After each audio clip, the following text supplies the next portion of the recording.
नमस्कार विद्यार्थी मित्र, आप सभी कुशल होंगे एवं स्वास्थ्य का ध्यान रखा कीजिए।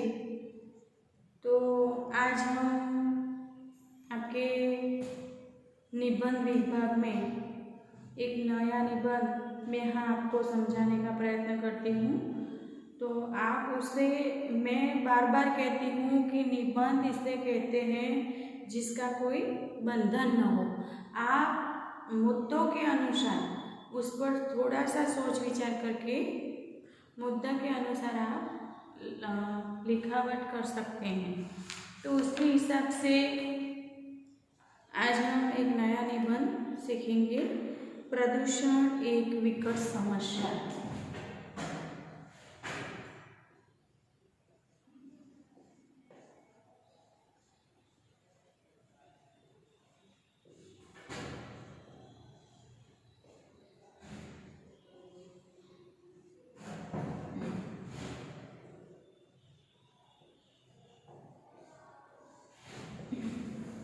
तो विद्यार्थी मित्रों,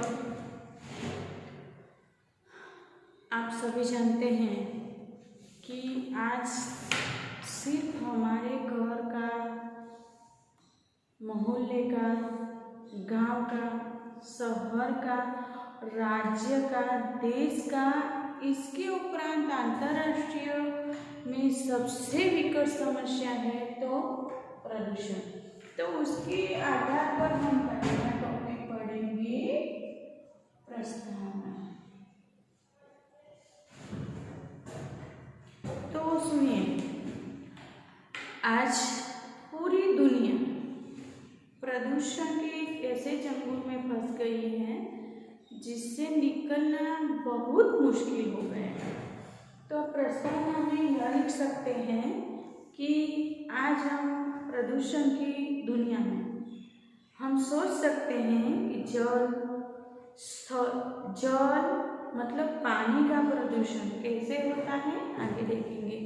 स्थल का, हम जिस स्थान पर रहते हैं वह, और आकाश का भी प्रदूषण किस तरह से हो रहा है उसने, जैसे कि एक अप्रत्यक्ष, प्रत्यक्ष एवं परोक्ष जानते हैं हम कि जैसे देख नहीं सकते हैं, उस प्रदूषण रूपी राक्षस ने हमारे और चारों ओर अधिकार जमा लिया है। सर्वतः प्रदूषण के कारण हमारा जीवन एक भयावह डरावने चक्रव्यूह में फंस गया है। तो देखिए, चारों ओर प्रदूषण ही प्रदूषण। दूसरा मुद्दा है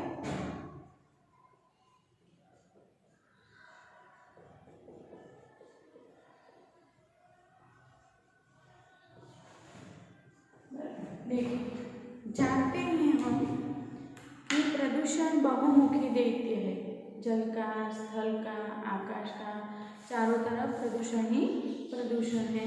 वह वायु प्रदूषण, जल प्रदूषण, ध्वनि प्रदूषण।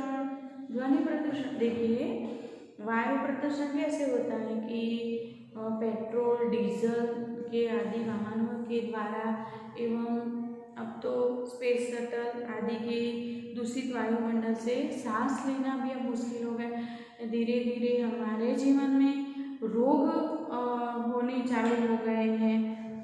तो स्वच्छ निर्मल जल नहीं मिल रहा है। दूषित जल और जंतुनाशक दवाओं के कारण अनाज की फसलें भी दूषित हो रही है।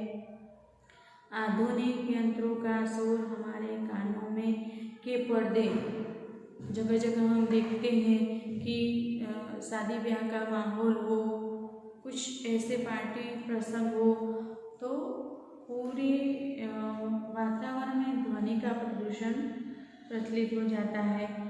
प्रदूषण के इन विविध रूपों के इस सुंदर सृष्टि के अस्तित्व पर प्रश्न हो रहा है। क्या करेंगे, कैसे करेंगे, किस तरह से रोकेंगे? तो देखिए, प्रदूषण के प्रकार,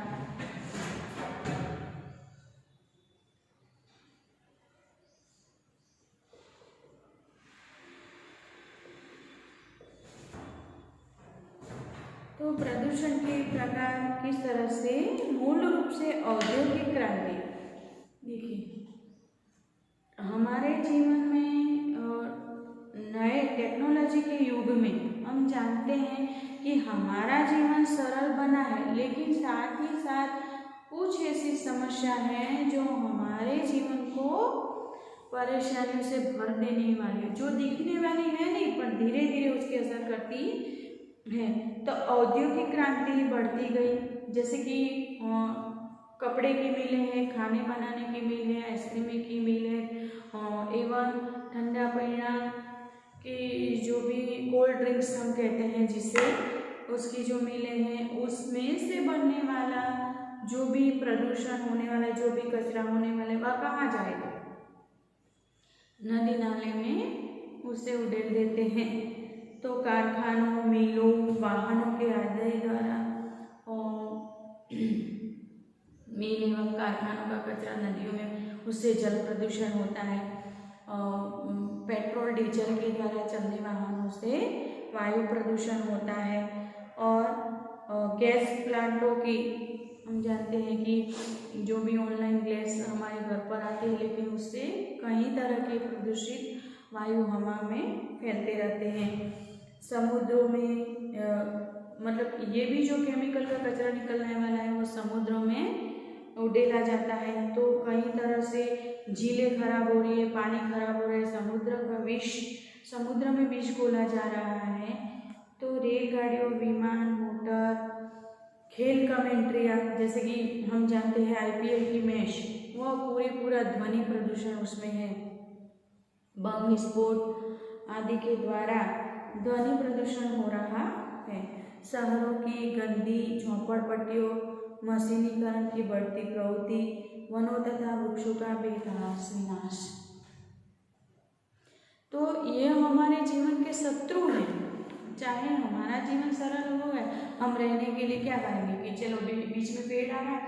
अभी थोड़े ही दिन पहले अखबार में एक बहुत अच्छा लेख आया था विद्यार्थी मित्र कि वन्य संरक्षण के मंत्री ने, मतलब कुछ लोगों ने ऐसा कहा कि भाई यहाँ से बड़ा रेल या पुल जाने वाला है, तो बीच में आने वाले जो भी वृक्ष हैं उसे काट दो। लेकिन वन्य संरक्षण के अधिकार मंत्री ने यह बताया कि रास्ते को मोड़ दो, वृक्षों को काटना नहीं है। कितनी अच्छी बात है विद्यार्थी मित्र, हम रास्ता मोड़ सकते हैं, कुछ अलग जगह पे कुछ अलग नया करके हम, लेकिन पेड़ों को मत काटा कीजिए। मुख्य तौर पर विनाश का यही कारण है, प्रदूषण का यही कारण हुआ है कि हम वृक्ष काट रहे हैं, तो प्रदूषण बढ़ता ही रहता है। हवा में जो ऑक्सीजन मिलना चाहिए वो मिल नहीं पा रहा है, इसीलिए हमारे में तरह तरह की बीमारियां होने लगी है। देखिए उस पर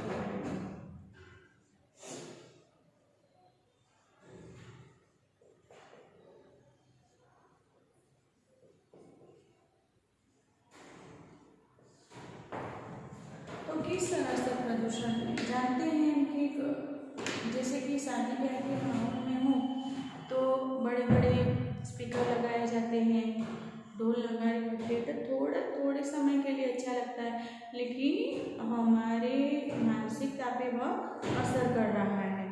तो यह उसका दुष्परिणाम है। तरह तरह के रोग हो रहे, प्लास्टिक जिसका कोई निकाल नहीं है, लेकिन हम सोचते हैं कि सरल है, चलो भार उठाना नहीं पड़ता है, अच्छे से अच्छा काम इसमें सरलता से हो जाता है।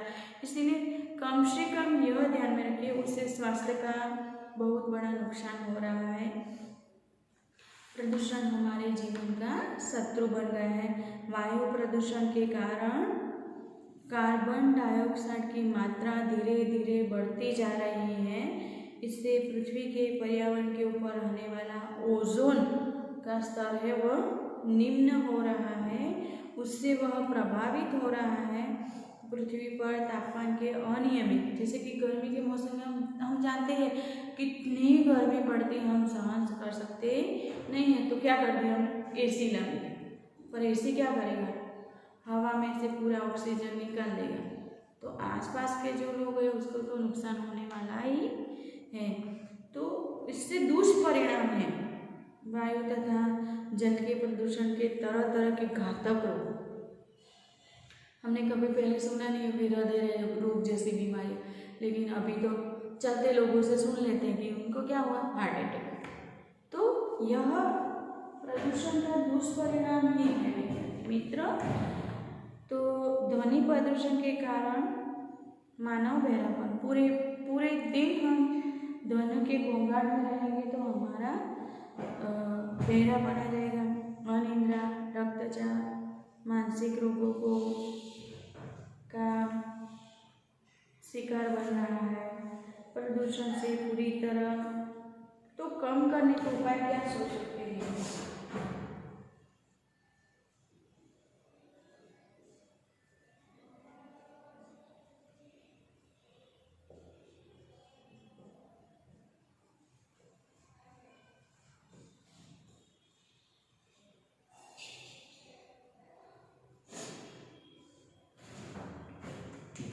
तो विद्यार्थी मित्रों, प्रदूषण कम करने के उपाय क्या कर सकते हैं? तो सबसे पहले आसान तरीका है, हर घर में जितने भी मेंबर है, जितने भी सदस्य हैं, कम से कम एक वृक्ष उगाएं। एक वृक्ष हर घर में ऐसा होगा कि मानो कि हमारे घर में 4 लोग हैं तो 4 लोग 4 वृक्ष उगाएंगे, तो आस पड़ोस में भी इस तरह से हम जागृति ला सकते हैं। तो कम से कम हम जागरूकता पैदा कर सकते हैं, समझाइए लोगों को और उसका संवर्धन। ऐसे नहीं कि चलो वृक्ष उगा दिया छोड़ दिया, संभाल नहीं रखेंगे तो वो तो फिर मुरझा जाएगा, आज अच्छा कार्य कर लिया है, नहीं, उसको संभालना है, उसका संवर्धन करना है, आस पड़ोस के लोगों को भी जागरूक करना है। तो सबसे आसान तरीका है वृक्ष उगाएं, साथ ही साथ वनों का विनाश रोके। विकास तो करना ही है पर विनाश, जो भी पेड़ काटने वाले लोग हैं उसे रोकिए, समझाइए कि वह हमारे लिए कितने आवश्यक हैं। फिर जनसंख्या, उसको कंट्रोल करना बहुत ही आवश्यक है। साथ ही साथ कुछ ऐसे उपाय हैं जैसे कि पेट्रोल डीजल से चलने वाहन, कुछ नज़दीक का काम हो जहां हम चलकर जा सकते हैं, वहां हम एक्टिवा का, बाइक का या मोटर कार का उपयोग न करें। चल सकता है उतना चलाइए, लेकिन कुछ ऐसा हो कि नहीं चलता है तो ठीक बात है, लेकिन हो सके इतनी पेट्रोल डीजल के वाहन को कम चलाने का प्रयत्न कीजिए। साथ ही साथ मिलों एवं कल कारखानों से निकलने वाला कचरा, इसका योग्य निकाल, जमीन खोदकर उसमें से गड्ढा करके उसमें दबाने का प्रयत्न कीजिए, जिससे प्रदूषण रुक सकता है। विद्यार्थी मित्रों, उपसंहार है कि यदि मानव जाति को सुख शांति की दिशा की तरफ ले जाना है, आने वाली पीढ़ी को हमें रोगों से मुक्त करना है, तो प्रदूषण के विषधरी पिटारा को बंद करना। कहने का मतलब है कि हो सके इतना हमारे घर में प्लास्टिक यूज़ कम कीजिए,